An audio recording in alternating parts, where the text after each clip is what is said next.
Prime Minister Justin Trudeau named Anita Anand his new Minister of National Defence. She takes over for Harjit Sajjan, who held that portfolio since 2015.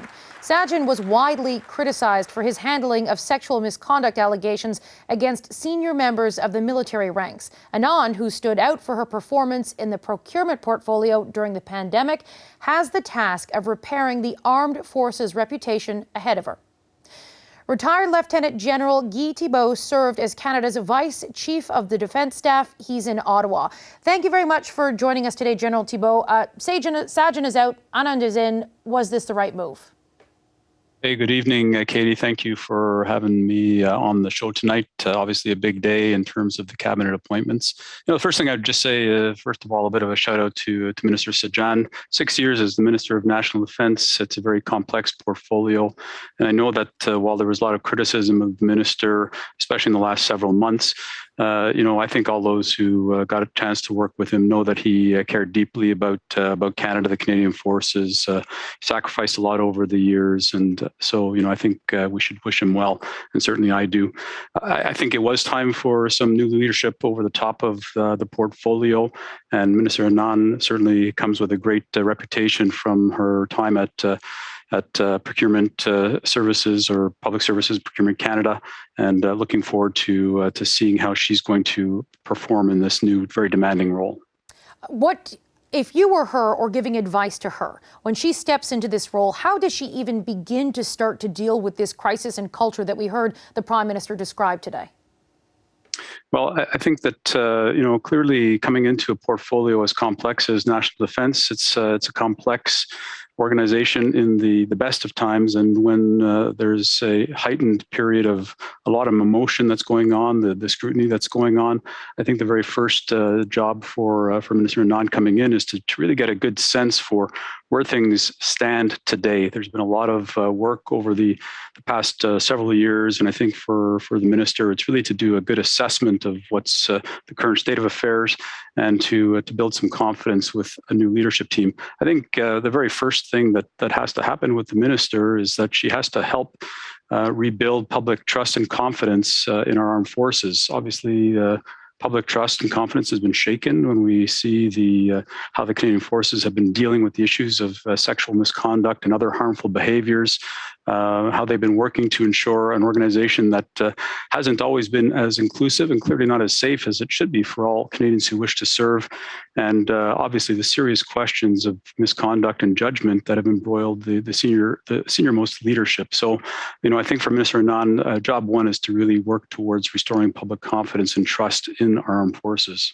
Are there any specific things you could see her doing to start that process to rebuild that public trust that has been so broken?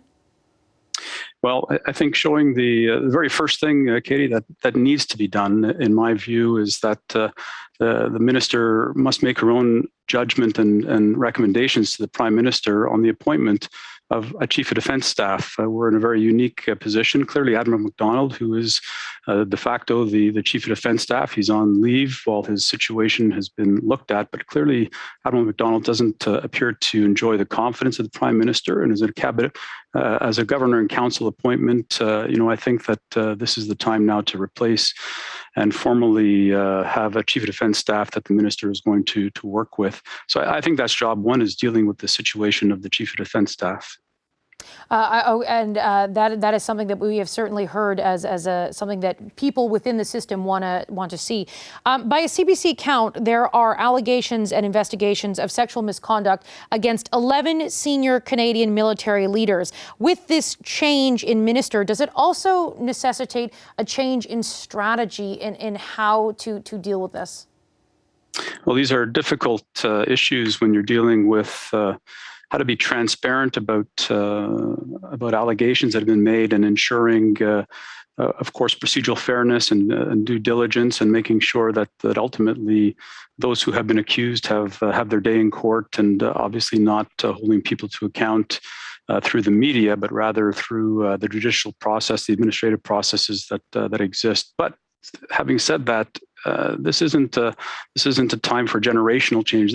Action has to be shown, and I think a new minister coming in has to really take stock of what's going on. There has to be a much more transparent discussion with Canadians about the actions that are being taken, how they're holding people to account, how they're supporting the victims of harmful behavior, and how they're working on really making sure that the Canadian Forces is as inclusive and as accepting to all members who want to serve, all Canadians who want to serve in one of Canada's finest national institutions.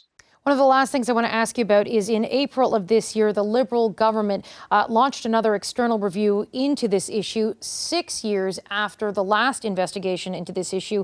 Many survivors of sexual misconduct are dismayed by that decision, arguing this process needs to go faster. Should the minister expedite that review? Well, I think that certainly Madame Arbour, who's been given the latest job to kind of take stock on how to move forward more adroitly to address some of the problems. I think that clearly that's going to be a relationship for Minister Anand to have those discussions with Justice Arbour. It's true that there's been a lot of recommendations, starting with the Deschamps report. Justice Fish just completed a major review of the system of military justice. And so there's more than enough, I think, grist for making things better. But what has to happen, I think, is we have to have the combined political leadership, military leadership, bureaucratic relationship, relationships all working positively. Just as the Deputy Prime Minister said just a couple of minutes ago, obviously Minister Anand enjoying the confidence of the Prime Minister, of the Cabinet, of the government.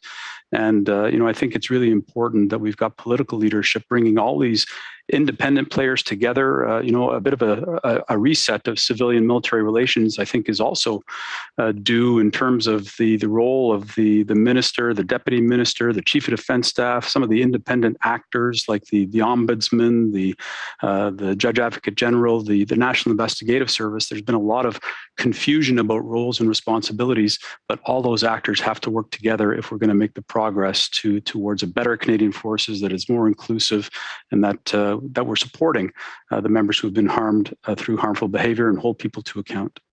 General Thibault, thank you very much for your time today. Katie, my pleasure. Hi, I'm Vashi Capellos, host of Power in Politics. See more of our show by subscribing to the CBC News channel or click the link for another video.